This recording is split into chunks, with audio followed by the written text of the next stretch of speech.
अमित शाह और बीजेपी अध्यक्ष नड्डा की ये दूसरी तस्वीर भी कोलकाता की है, जहां बीजेपी की पश्चिम बंगाल कोर कमेटी की मीटिंग बुलाई गई। ये तस्वीरें इस बात का प्रमाण है कि बीजेपी पश्चिम बंगाल को लेकर कितनी गंभीर है और पिछले लोकसभा में बीजेपी के ऐतिहासिक प्रदर्शन को दोहराने के लिए पार्टी के दो सबसे कद्दावर नेता एड़ी चोटी का जोर लगाए हुए हैं। लेकिन बीजेपी को पश्चिम बंगाल में जोर लगाने की कितनी जरूरत है, वो समझने के लिए पूरब में ओपिनियन पोल के आंकड़े क्या कहते हैं, जरा वो देख लेते हैं।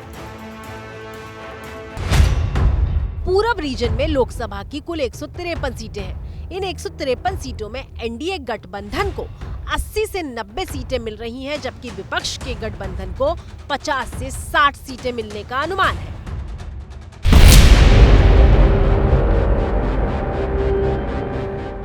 एक बार फिर नीतीश कुमार जी की जो सर्वश्रेष्ठता है वो स्थापित हुई है। जातिगत जनगणना में भी हमने लीड ली, इंडिया गठबंधन बनाने में भी हमने लीड ली, लिहाजा हम सबसे आगे।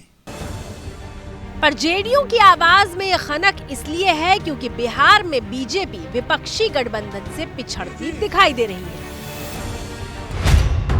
एबीपी न्यूज सी वोटर के सर्वे के मुताबिक 40 सीटों वाले बिहार में बीजेपी को 39% वोट शेयर के साथ 16 से 18 सीट मिलने का अनुमान है, जबकि विपक्षी गठबंधन को 43% वोट शेयर के साथ 21 से 23 सीटें मिलने का अनुमान है।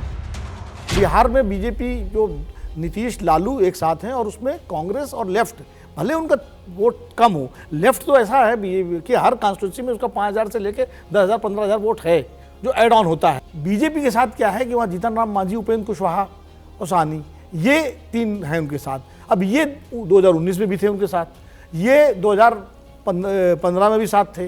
इनका कोई बहुत ज़्यादा पैन बिहार असर नहीं है जी। इनका अपने में छोटा मोटा कर सकते पॉकेट्स है। तो जो लड़ाई लड़नी है बिहार में, बीजेपी को अकेले लड़नी है अपने दम पर। दरअसल पूरब में बीजेपी का सामना बिहार में नीतीश कुमार से और पश्चिम बंगाल में ममता बनर्जी से है। 42 लोकसभा सीटों वाले पश्चिम बंगाल में बीजेपी को 16 से 18 सीटें मिलती दिख रही हैं, जबकि टीएमसी को 23 से 25 सीटें मिलती दिख रही हैं और कांग्रेस गठबंधन को 0 से 2 सीट मिलने का अनुमान है।